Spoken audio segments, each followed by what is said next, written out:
bimwe mu byo tubona ngaha mu Burundi twoherako twokorerako kugira ngo dushobore kujana gutambuka turi kumwe gusangira urugendo rumwe rugana ku kintu kimwe. Turabona nk'abigenza nk'abakiri mu ntambara, abigenza nk'uko umenga igihugu kiri muri etat de siège pourvu qu'il me craigne. Iyo ni imvugo n'inyifato yo mu ntambara, kandi nta gihugu yubaka.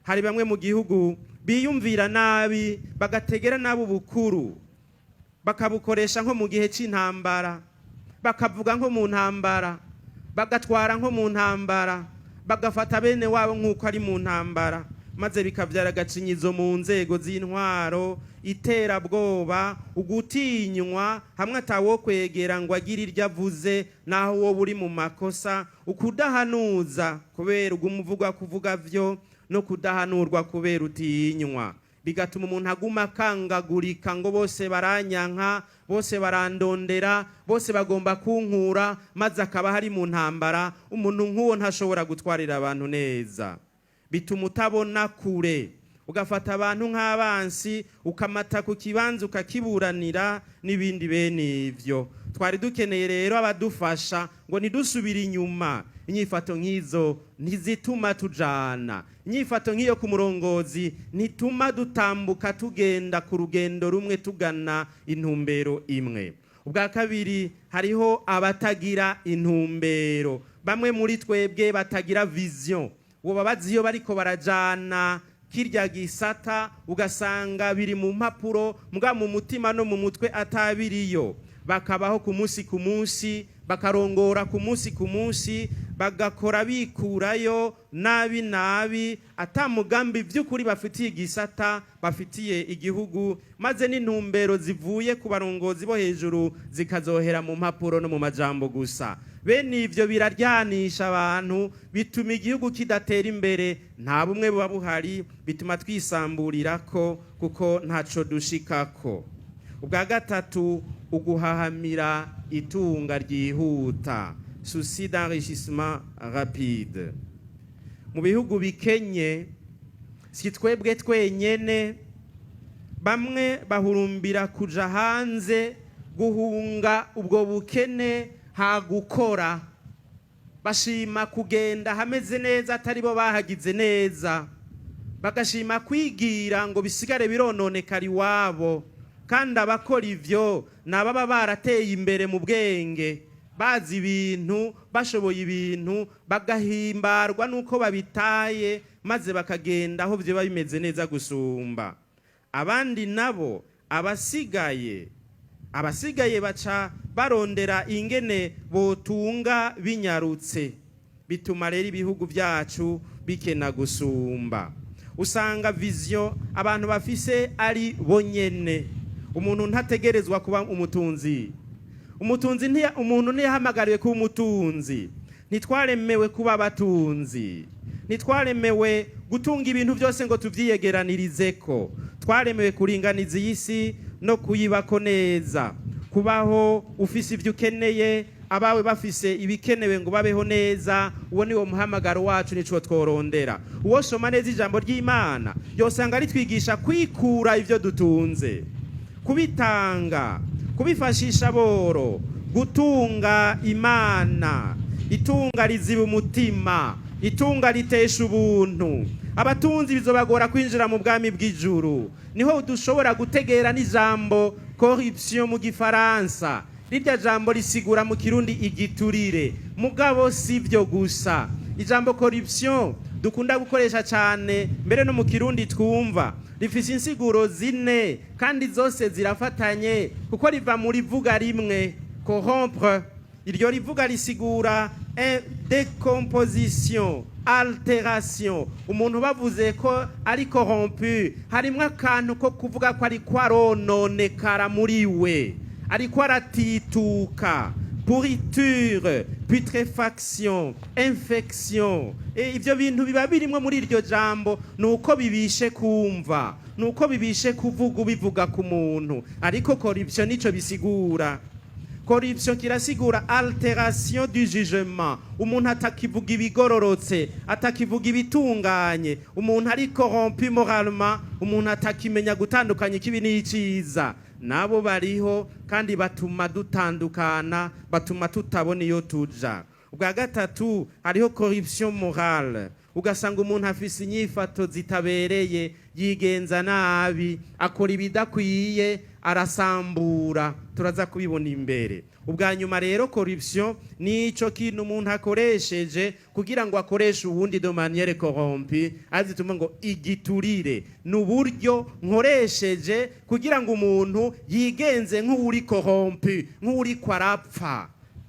Moyen utilisé pour rendre quelqu'un pourri, kugira ngo umuntu yononekara atituke. Ico bakoresha ukagiha umuntu maze gakora ibintu by'umuntu ariko aratituka arononekara, naco bacita corruption. None rero si ico conyene dukoresha, ni nuko kononekara nyene. None iryo tunga ryihuta rituma benshi batituka, bagata ubuntu, bagatatana, umuntu agasigara atakiri umwe. Imyaka iheze twironderera, muze dutangure kuronderera igihugu naco. Mbega ubona uzotangura kurondera ineza y'abarundi ryari? Tuzokwibagira ryari ko duhembwa? Tuzokwibagira ryari ko hariho umwisho kugira ngo dukore umutima uri mu bikorwa? Tuzokwibagira ryari ko dukorera amahera kugira ngo dukorera abarundi? Erega ntidukorera amahera, dukorera igihugu, dukorera abantu, dukorera abarundi. Twibagire ico kintu kuko gituma tuba corrompu. Tubandanije uko ntituriko turakora twubaka, turiko turakora twisambura, kandi natwe dusambura ibyo twari tujejwe. Ubwa kane hari ukwigereranya n'abandi. Kino gihugu cacu turiko turatera imbere buke buke, mugaba agatima ka comparatisme kariko karakomera. Umwe wese yigera ku wundi, umwe akipima ku wundi, kurondera kubaho nka naka, kubaka inzu nka naka, kugura parcelle n'imirima nka naka, kwigisha abana nka naka, kugira business nka naka. Bituma benshi bama mu ruhagarara rwa misi yose, kandi nimba uwo mutima ari wo dufise, nimba ari ugwiriye mu Barundi, nimba ari ugwiriye mu barongozi, urugendo ruracari rurerure. Abo bantu barata vision y'igihugu, bakananirwa no kubungabunga ivyo basanzeho, bagasaza hataragera kubera n'utwo bafise atamahoro badutunganye, kuko badashikana umutima mu nda. Agatima kaguma karegarega kubera ifaranga. None woshinga umuntu guteza imbere igihugu, agatima karegarega kubera ico abonye, uwo muntu wo mureka akiruka, akavyirukako, ukarondera uwundi akora arondera guteza imbere igihugu. Bene abo ntibakenguruka uko nibahimba.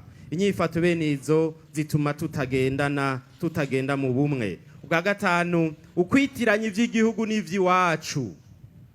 Ma vision c'est moi. Hariho mu gihugu abarongozi bamwe kumbure ni bake bibona mu byo bajejwe, bitiranya ivyo bajejwe nabo nyene, bakabikoresha nk'ivyabo. Aho ntituzigera tuvayo. Bakabikoresha nk'ivyingo zabo, ntituzigera dutera imbere. Nimba ariyo aribwo buryo twobaho, bakavyitiranya n'ivy'abana babo, bakavyita ivya bene wabo, bakavyita ivya kazoza kabo, kandi vyari vy'abarundi bose. Ugasanga ivy'igihugu tubivuge ni vyinshi, birya nyene vy'igihugu dukorera, dukorana, dukoresha, biriko birateza imbere umuntu umwe. Ma vision c'est moi, c'est ma famille. None wumva tuzoronka abadukorera ryari? Abarundi benshi bameze nk'umuntu woha umutahe ngo yiteze imbere, agaca urya, maze abana biwe bakama bari mu marira. Umutahe n'urya bagushinze, none warawuriye, none abarundi bariko bararira. None bazohozwa nande ko ari warukwiye kuwugwiza kugira ngo baronke ico bafungura? Ma vision c'est moi. Aho rero reka tukugaburire uvyibuhe, hanyuma tugombe dupfe. Ico gihugu ntikizobaho. Ubwa gatandatu, ukutababara igihugu na bene cyo, inconscience politique et démocratique.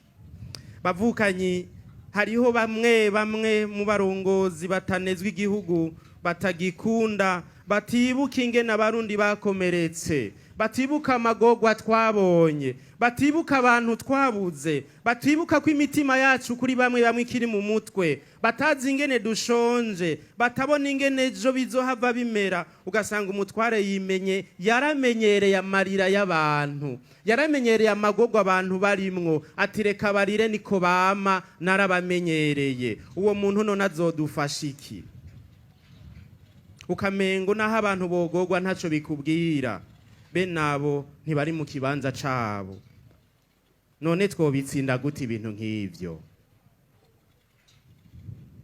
Ubwindwi, ukutibanga ingeso nziza ziranka abantu n'imibano y'abantu, mœurs légères. Aha muri Bujumbura yacu wumvirije buke buke witonze, ukazuricara abakirisu bakayaga, ukazuratembera mu bihana hirya no hino, ukazurareka abantu bakagusigurira ivyo babayemwo, urumva yuko hariho ibintu biriko biragenda nabi, kandi vyo bandanya ku murindi biriko n'ahandi ntaho turiko turaja. Intwaro zikomeye muri kahise zamye zisamburwa n'ingeso mbi zirara mu barongozi bakuru, maze bagatakaza indero n'ingendo biranga iteka ry'umwuga wabo n'ubutumwa bahamagariwe. Ico kintu bita ubusambanyi, izo ngeso mbi zivyara umuvumo ku gihugu, ziriho no ngaho iwacu i Burundi, kandi zirica kandi zizokwica n'ibindi vyinshi. Ubusambanyi, ukurenga ibigo, uguhumanya amabiro dukoreramwo, kandi ari ibibanza dukoreramwo ivy'igihugu, ivy'abarundi bose, novuga nti nibibanza vyeranda. Ico kintu kiratera umuvumo mu gihugu, ico kintu kiriko kiradukwegera. Izo ngeso mbi zizovyara umuvumo kuri buno Burundi. Aha mu gihugu havuga vyinshi kandi birababaje: ukutagumya ibanga, ukwica agatete, l'obsession sexuelle kuri bamwe muri politike. Mu gisata c'ubutungane biriyo, imanza zikanka kubera ico, birateye isoni. Mu gisata c'indero, kuva hasi mu mashure mato mato, ivyo bintu n'urumuvumo ku gihugu. Mu gisata c'amagara y'abantu, hariho umwigeme yariko aragira stage ahantu, hanyuma agira iyo ngorane n'uwahasanze muri laboratoire, amusimbira ko baranigana, maze ya maraso y'abagwaye batera umugere, byose bisanzarira hariya. Hanyuma amaresulta barayarondera ingene bayagira: positif, negatif, positif, negatif, positif, negatif, negatif, negatif, shira abagwayi. Turapfuye bagenzi. Iryo bara ryaramaze kwinjira mu gisata c'ubutunzi, mu gisata, mu nzego z'umutekano biriyo. None wocunga gute umutima uri mu mutwe, mu mashirahamwe, mu ntwaro, mu by'ubutunzi, mu kwinonora imitsi? Raba, murabizi, mu migambwe, mu migwi mikuru y'igihugu n'ahandi. Ivyo bintu bituma twisamburirako. Shetani yarinjiye, shetani yarashitse, bamwe barayisasiye, irikiragaba hamwe hamwe, iraganza, bamwe baramaze kuganzwa vy'ukuri barabohwa, kandi twari tuzi ngo barakomeye. Ingaruka mbi ziri ku muryango. Mu gihe umwami w'Ubufaransa Henri IV yatwara, kubera ingeso bene izo ziganje mu gihugu, maze igihugu kirononekara kiraba corrompu, harageze aho bitiranya ubushobozi bwo gutwara nuko kutagumya ibanga. None ivyo bintu tubigire gute? Ubugira umunani, ukutamenya akazi, ivyo umuntu ajejwe, tuvyite incompetence. Kamwana wa mama karica igihugu. Ugutanga akazi dufatiye ku vyiyumviro, ku miryango, ku gatumba n'ibindi bene ivyo, burya birasonza igihugu, birica. Abantu bahabwa akazi batagashoboye, abafise ubushobozi bagakurwa, bakagurwa kumwe kwa Yezu, hagatangwa amahera menshi ngo mveho wewe nguhaje, kandi abandi nabo bakakabura bari bagashoboye. None ivyo bizohera ryari? hazotangura guhabwa akazi abagashoboye ryari? Ikibazo kizotangura gukoreshwa mu kuri ryari? Tuzotandukanya ryari umupropagandiste n'umuridere? Ingabirano z'umupropagandiste ntizihura n'iz'umuntu ashobora gutwara, ntibisa. Tuzotandukanya ryari umutunzi n'umunyepolitike? Aba bantu babiri ntibahuza ingabirano. Si kubera mfise amahera menshi ko nshobora gutwara, si kubera natanze amahera menshi ko nshobora no gutwara. Ingabirano ntawe aziyegeranirije ko zose. Umu industriel n'umu administratif n'ingabirano zidasa. Dutandukanye ubushobozi, umwe wese akora ico ajejwe, umwe wese akora ico Imana yamuhereye ubushobozi. Tureke kwitiranya ibintu, nivyo bituma tuzingama ntidutera imbere. Kubera natanze amahora menshi nzoronka, oya ntibijana. Kumbura umuhinga mu kurondera amahera, bandanye yarondera. Abashobora gutwara babandanye batwara, maze twubaka igihugu kimwe. Nitwabandanya dushira amahera n'ikimenyane aho koza ubwenge, tugakoresha igitsure aho giye ubumenyi, tugashira iterabwoba aho koza ubuhinga, turacasambuye, turiko turasambura. Uko niko ibihugu byasigaye inyuma. Ubw'icenda, gukoresha izina ry'Imana nk'ukwitekanya, cure psychologique. Mu bintu bishobora kudukwegera amahano harimo no gukoresha nabi izina ry'Imana. Iri zina ry'Imana tuvuga, iri zina ry'Imana dusonera, iyi Mana dukunda turiko turakengurukira. Amabwirizwa y'Imana aratomora neza ko umuntu ategerezwa gusonera izina ry'Imana, nibwirizwa ry'Imana. Aha mu Burundi hariho inyifata itari yo kuri bamwe bamwe. Bararenganya abantu bagahamagara Imana mushobora byose, barasahura bagashimira Imana, barica ibintu bakavyonona bakambaza izina ry'Imana, bagendera mu ngeso mbi bakihamagarira ku izina ry'Imana. Turagowe. Muzodukwegera ibihano, muzodukwegera umuriro, muzodukwegera ishavu ry'Imana kubw'iryo zina ry'Imana twambaza ukutariko. Tutagomba kugendera mu kuri, tutagomba kugendera mu butungane, tutagomba gukoresha izina ry'Imana mu rukundo, niturireke, nitunume. Ahandi ho Imana izoshavura, ngo ibisabisho vyanyu biranukira, indirimbo zanyu ziramena amatwi, kuko raba ivyo mwirigwamwo, raba ivyo mubamwo. Muheze muzi imbere yanje ngo muje gukenguruka. Ivyo Mukama yarabitumye abahanuzi, yarabitumye abahanuzi kenshi, kandi Mukama by'ukuri yari yashavuye kubera barasenga ku karimi gusa, mugabo by'ukuri mu mitima hariyo ivyumviro bitari byo. Gushira Imana imbere n'umutego twiteze, kandi vyari bibereye ko tubikora kugira ngo dufatireho duhinduke, tubandanye dushira Imana imbere. Mugabo duhinduke rero, twigenze nk'abashize Imana imbere, tuvuga izina ry'Imana tubibereye, duhamagara Imana twiteguye, tuvuga Imana kubera turi abana b'Imana nyene. Ico nico twemeye. Ahandi ho tutaravye neza tuzogwa mu mutego twiteze, kandi umuryango wacu ntuzoragama. Ubwa nyuma, ukurenga amategeko, ukurengera amategeko. Mu biduhanamiye ngahi wacu harimo kumva kurengeye amategeko.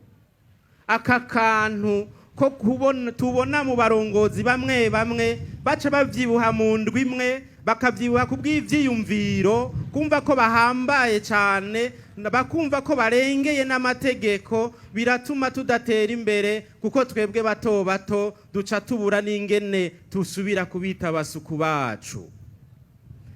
Ayo mategeko burya asanzwe adahangarwa. Amategeko ntarabira nkunzi, amategeko ntaterwa igitsure. None nta kuntu ayo mategeko yova hasi agakora. Ayo mategeko nta kuntu yohagararira umuntu, abantu bose. Ayo mategeko nta kuntu yobwira abantu ati ntundengeye, ntundengeye nije ngaba, maze igihugu kikagengwa n'amategeko koko. Aboro n'abato bato bakaronka ijambo, bakaburanirwa n'itegeko n'indinganizo nziza.